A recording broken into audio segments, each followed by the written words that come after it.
Welcome to the Nonprofit411 Podcast, the podcast where we speak with nonprofit professionals and experts to uncover strategies, share insights, and tackle the challenges you face in fundraising and sustainability. I'm Sarah Barton, your fundraising growth partner and the founder of Nonprofit411. My mission is to help you develop tailored strategies and support you as you implement them, ensuring your nonprofit thrives. Let's dive into today's episode and learn from the experiences and expertise of those who have been in your shoes.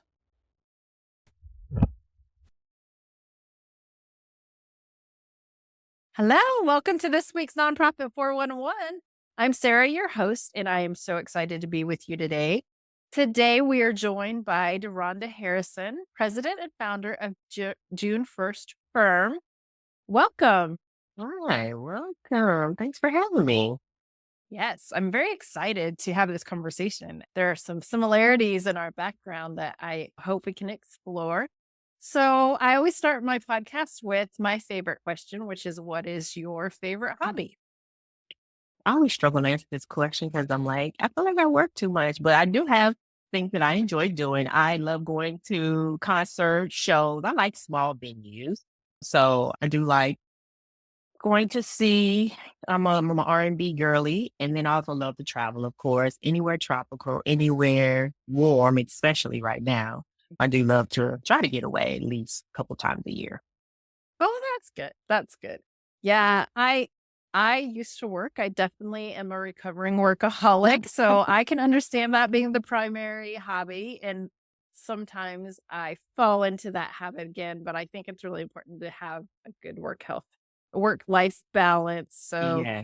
I do try to wrap up my day and then not open the computer again after I've wrapped it. Same, yes. So, and I'm all about the warmth. Where are you located at? Atlanta, Georgia. Oh, and you guys are in an unusual state of cold right now. We're Yeah. recording in January, right? Yes, unusually cold. Yeah, very Yeah. cold. I'm in West Virginia. So we have typically Okay. winter, but not like so. I saw a picture today. It's January 23rd is when we're recording this. And I saw a picture of Florida with snow on the beaches. So Yeah, they're like, they don't even know what's going on. I always think of the children and like that first time you see snow, it's so amazing. And, so every once in a while, every lifetime needs to have an unexpected snowstorm. Exactly. It's fun when it's unexpected. Exactly. Yeah. So tell me a little bit about June 1st Firm and about your background and kind of how you got into the work that you're currently doing. Yeah, June 1st Firm started, well, we're in the beginning of 2025. So pretty much 10 years ago, 2014. And I started volunteering, like a volunteer grant writer, working at helping education nonprofit in my community. They were actually applying for a big federal grant. I was working closely with the grant writer. She was just kind of like giving me the rope, showing me how this whole thing goes and what to do. I was very green. I didn't know. And I was just helping them out. And then, of course, I just continued to support them ongoing for additional grants. They applied to a number of like public funding sources. So I always say I got started on that first big complex federal grant. And I continued to stay in there for some odd reason. They didn't scare me away. And just continue to work with nonprofits in capacity, specifically around grant. And I know fundraising is so broad, but my specialty, my service is specifically June 1st Firm. We offer grant writing services. And a lot of my clients come to me for the federal grant, but we do everything. We do private, foundation, corporate, and your federal grant as well. So I kind of always say I kind of fell into grant writing. Had people that asked me about it and if I could help them get some grants for their organization. So I just started to look into it, research it, and then I saw the opportunity with the local nonprofit in my community, and that's how I pretty much got started. Yeah. So I think everyone falls into fundraising. I don't think any of us are groomed from youth to be a fundraiser. That's what I've found as I've interviewed fundraisers. And I find it really interesting that you've kind of landed with an expertise in the federal area. It's definitely the area where a lot of people do shy away from. But in my grant writing experience, I was hired at a university to do grant writing. I didn't know much about grant writing. And I think I was probably a couple years in when I got my first federal grant. They don't scare me, but they are a lot of work. Yeah, they are. I would say it's like putting together a puzzle and you just gotta have a plan. I actually prefer them, but it is a process to completing a federal grant application. Yeah. I think the beauty about the federal grants is that you have the opportunity to really invest in your organization in big ways, right? A lot of Yes, those yes, grants are bigger. yes. And And go ahead. oh no, I was gonna say it really helps them talk through their programming in on a larger scale and how they're evaluating their outcomes and things like that, which is something they may not have gone into deep on other applications or even if it's just their first grant, but definitely helps them talk about their program in a bigger picture and really can utilize that information moving forward. I always say it's very beneficial, unfortunately, if you don't get the grant, but you can definitely utilize that information moving forward. Yeah. Do you have any agencies that you specialize in? Yeah, I do a number of HRSA grants, which is like health resource Yes. services They're my administration. favorite. Yeah, I don't know why. I'm like, I like HRSA grants. And then HSS, HUD. I've done a ton of Department of Education, DOE grants as well. So, but lately I've done some DOJ, a lot of like OVW, Office of Violence Against Women. I've been enjoying doing some of those because that work is so critical, but don't have a specialty per se, but I do have like some favorites. Yeah. HRSA is one of my favorites because I think that they support their grantees really well. So in the follow up on the other side, I've also done Department of Ed and worked on some DOJ ones. Mhm. I think that for our listeners, what they might not realize is that each of those departments are unique in that it's not like you apply for a federal grant and it goes into the big pot and then is split out. It's actually that you find the department and then see what that department has available. You can search by keywords and stuff, but that each department's actually different and they actually have different requirements and grant processes. I mean, it's like it's completely different from department to department. So just knowing that is the first step. That's exactly right. Mhm. Yeah, not all are created equal. Not at all. No. So tell me, what are some of the favorite projects that you've gotten funded? Oh, that's a good question. I've noticed recently, like I hate these word trend, but I'm noticing funders, especially your federal public funding, they like when organizations come in as a collaborative or a coalition. I know you always mention in your applications who you partner with and things like that, but this is actually like we are a multiple organizations coming in as one group, so to speak, and we have multiple staff members from our organization in the budget. So one grant was recently funded, well, it's been about a year now, was a grant I did for an organization based out of Maryland. They're a housing agency. They partner with 2 health agencies. It was a social determinant of health grant out of the state. And because they went in as that coalition, they were awarded a multi-million-dollar grant. So that was one that I was proud of because sometimes it can be challenging to get organizations to kind of work like that. They'll understand, like, yes, we partner with them, but to actually put them in the budget, knowing some of these funds are going to be distributed to them, it can be a little scary for them, I guess, maybe.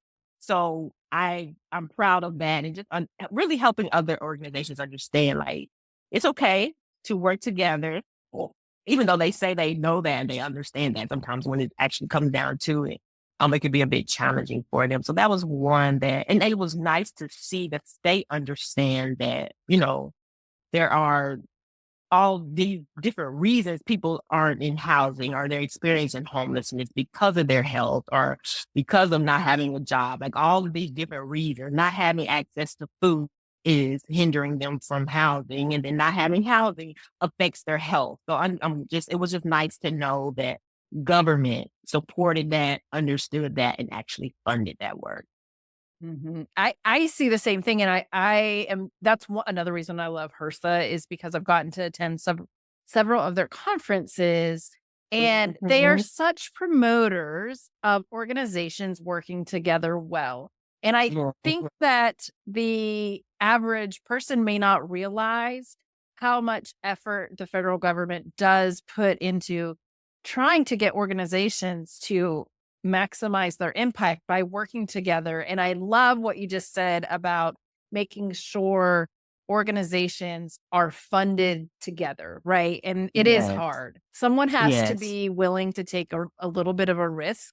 Yes. Yes. But it's so beautiful when it happens because the outcomes for the individuals receiving the services really are Exactly. neat. It pays off in the end. And I always tell people to think about them, the client, because a lot of times people are like, well, we partner with them, but we don't, really know them like that, or, we haven't done any work together. And I'm like, let this be that project. Let's give it a try. I always say it doesn't hurt to try. And of course, if it doesn't work out, you just won't work with them again. But a lot of times you definitely have to be innovative and forward thinking to go into applications like that. And this organization they have great leadership, and it paid off in the end.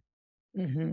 Yeah, that leadership piece is such a key part, because someone does have to take a risk to say, I'm willing to manage this money for all of these organizations, but it doesn't have to be really scary. I can say in my work, it's much easier for several smaller organizations to come together than to have some of the large conglomerate organizations, because the large conglomerate organizations have so many departments that you have to work with, where if you're just working with somebody smaller, it's much more flexible, right?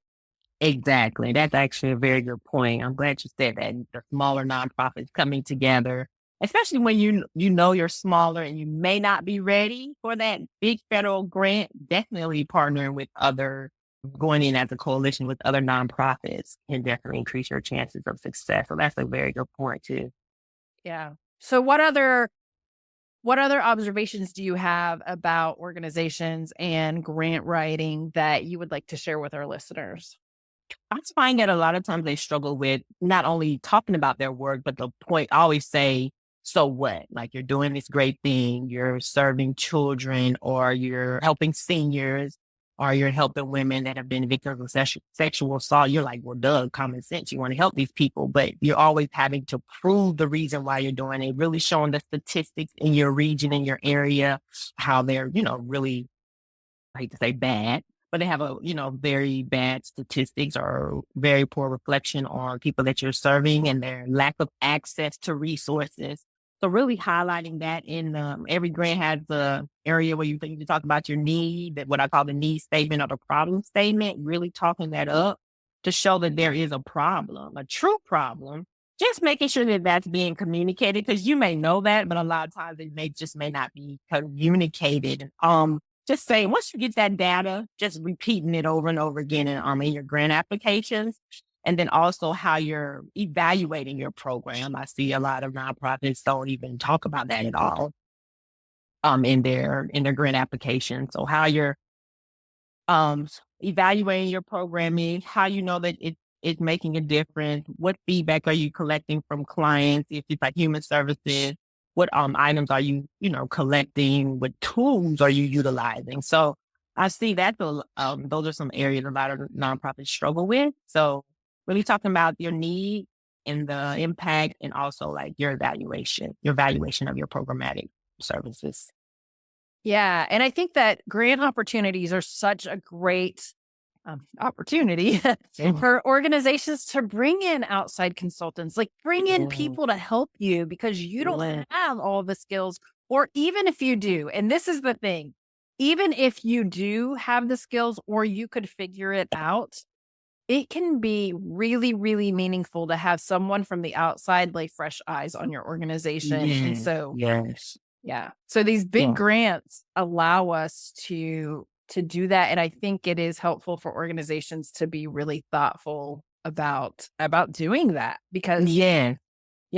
And sharing, how about sharing the information out? Do you build into your projects like ways to share the information out to other organizations and to the community? I know a lot of times they have their annual reports or impact reports that they call them. That's a lot of ways that they share that information out. And I've noticed some things that we've written, that we partnered together, collaborated on to come up with some data, some outcomes. They have definitely put that on their website. They've added that to like their annual report. So that's definitely information they share out with their donors, their stakeholders at their organization. So that's something, even though it's not intentionally the purpose, it is an outcome, a benefit for getting those outside fresh set of eyes. And I always say that if sometimes, even if you like, you just know you may not can afford a grant writer, I always say hire them for like a project period of time to apply for 3 or 4 grants or do a big grant for you, and taking that information and just utilizing it moving forward. But it isn't someone that you have to pay for several months, but just to get that outside fresh set of eyes and just have somebody come in. And honestly, because I do this all the time, it's something that I could do much quicker than someone else that, just doesn't just do this on a regular basis. Yeah. Yeah. And you start to build your process and have your checklist and, yeah. And you have examples of like other options. That's what I think is fun about grant writing, is that you get to see how other organizations do it well and some of the challenges too that they experience, and you can help others avoid it. Exactly. Yeah. And it's just giving them even some feedback on ways to evaluate their program or services that they may have not even thought about. That's typically not anything complex or cumbersome, something that they may be implementing, they just may not be collecting it. So just really helping them with their process improvement altogether. So I have something I've experienced, and I just want to see if you have had similar experiences, because I think it's really an interesting conversation piece. In my experience, I advise my clients, don't ever write the job description for a specific person, because there's a good possibility that person will change before the grant is over. Have you ever seen that or experienced it? Yeah, that's a good point. I asked them to write the job description based on what actually needs to be done in a reasonable manner. So I've seen terrible grant descriptions or grant writing job descriptions. And then I've seen some that are really good. And that's another thing I also share. A lot of times I'll come in as the organization. I may work with them for maybe 6 or 9 months as a consultant, and then they'll take the level of grants that we completed, and they want to bring someone in-house. So that's one of the benefits I share with anyone who works with me, a sample job description, because again, I'm seeing some that aren't written very well, and the bad one can actually repel good talent. So that's why it's so important that you have a well-written job description. And I always say for grant writing, but for anything. So we definitely, to your point, Sarah, don't want to tailor it for that one person, because they can go away. Yeah. Yeah. I've seen, particularly in higher education, I've seen grants that are really specific to a person. So they might say like, this job requires somebody with a PhD and 15 years of experience in this. So they make that part of their qualifications, and they have a person on staff that they anticipate moving into that position. And maybe that person does move into the position, but something happens maybe 1 or 2 years into the grant, and they have this really unrealistic job description that they're now like, they can't fill it easily. And particularly with, like I said, higher ed, I find that, but I've actually experienced it in other grants too. Don't be surprised if on a federal grant that's 4 years long, you have some transition of employment during the grant. Yeah, definitely possible. And being open to even degree, what the degree is in. I've seen where they want you to have a degree in like journalism, like a grant writer or something like that. So, every grant writer I know, everybody's background is different. And some are still very great quality grant writers. So just being open, I just wanted to say that as well. Don't be stuck to like, they have to have a degree and it has to be in this. They'll say preferred.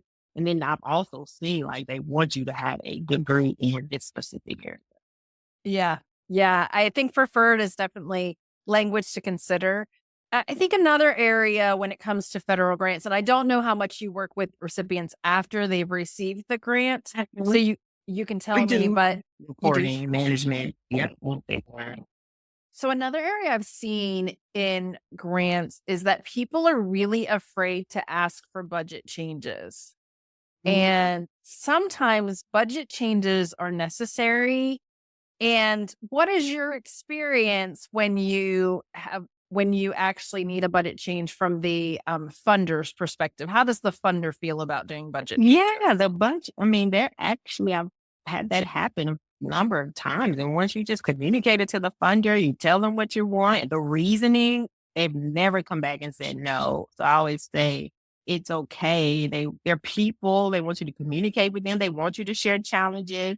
There's been a number of, back to your point, federal grants where we had staff who were supposed to be on the grant by this date. And we've been in the grant a year and a half and we still don't have anyone on that grant. But if we're communicating to our program officer, even though they look or sound bad, they're actually okay with that, especially if it's a difficult job or a difficult job to hire for. Just sharing them know what's going on. These are our plans. We have some people on the docket that we're going to interview. They should be getting started around this time. Just communicating all those different things, budget changes.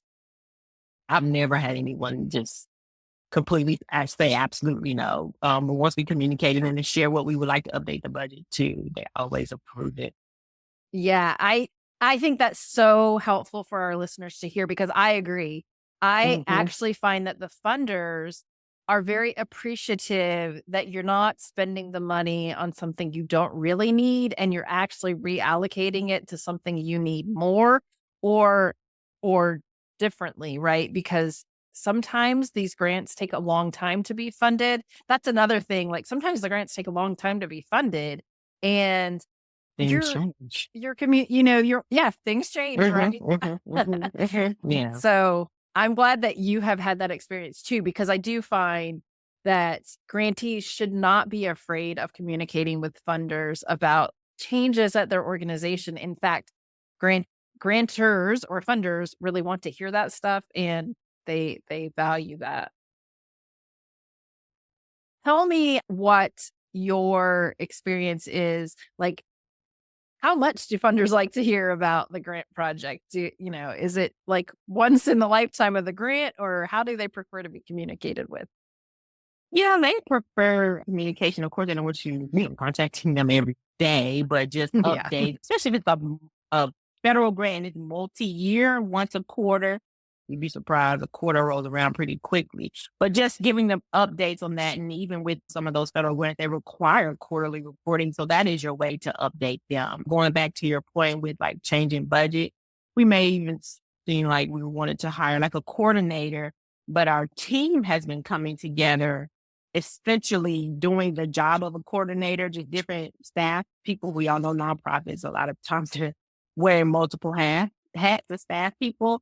So the funder may even say it's okay to redirect those funds to, I know in the grant budget, you have incentives for clients that come out to like some of the training sessions or any types of program. If you want to use some of those funds for additional incentives for clients, we notice that that's been a benefit for them based on the report that you share. So sometimes funders will even give you an idea or suggestion that what you could do with the money. I know when COVID happened, as soon as that happened, a lot of funders are redirect these funds however you see fit. You don't have to use it for this specific reason or this specific project that we initially discussed because of this global pandemic that has happened for, the first time in a lot of our lifetime. You were able to redirect these funds accordingly. So just letting them know, like keeping them updated as much as possible, but not bugging them, so to speak. Yeah. Yeah.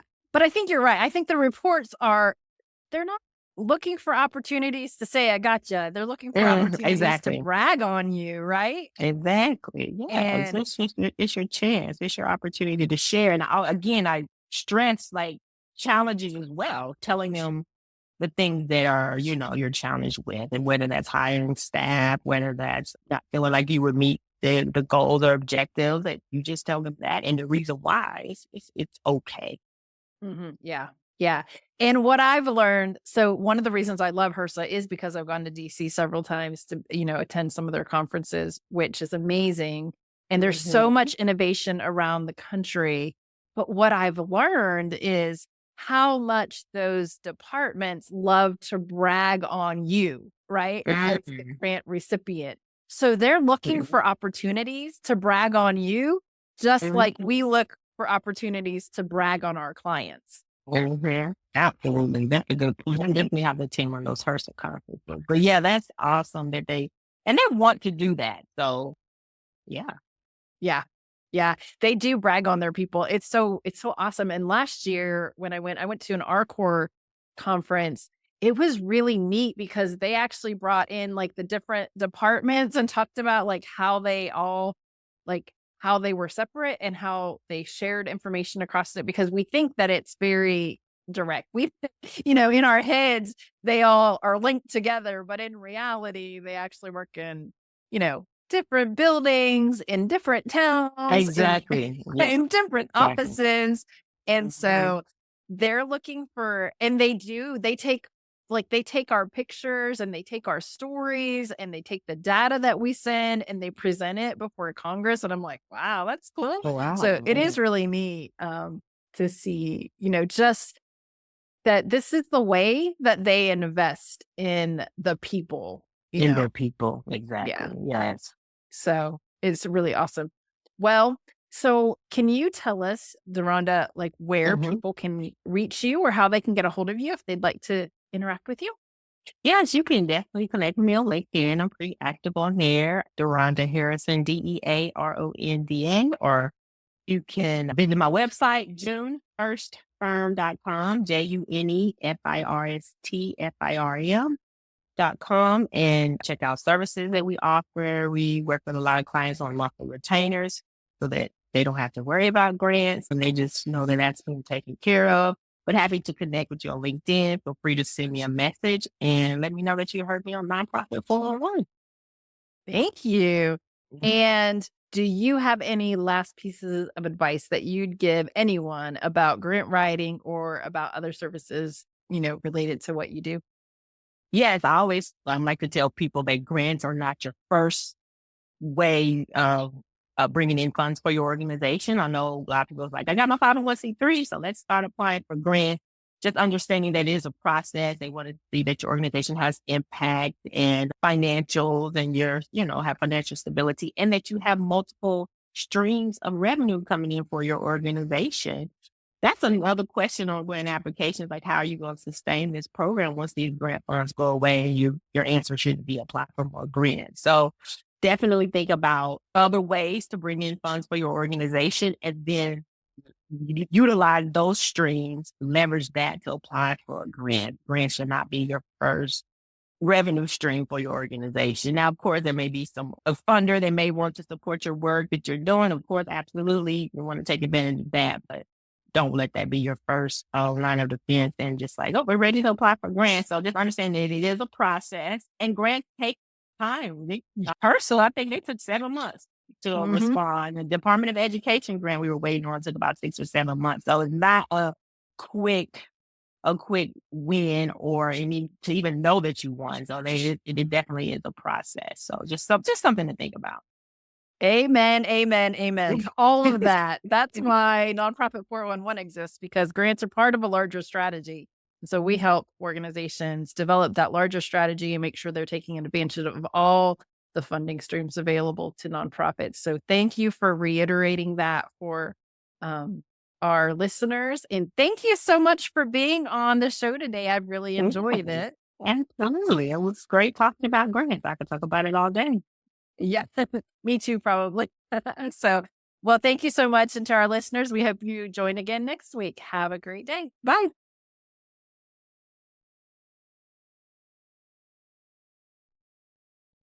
Thank you for listening to the Nonprofit 411 podcast. I hope today's conversation with our nonprofit professionals and experts left you feeling inspired and equipped to move forward with confidence.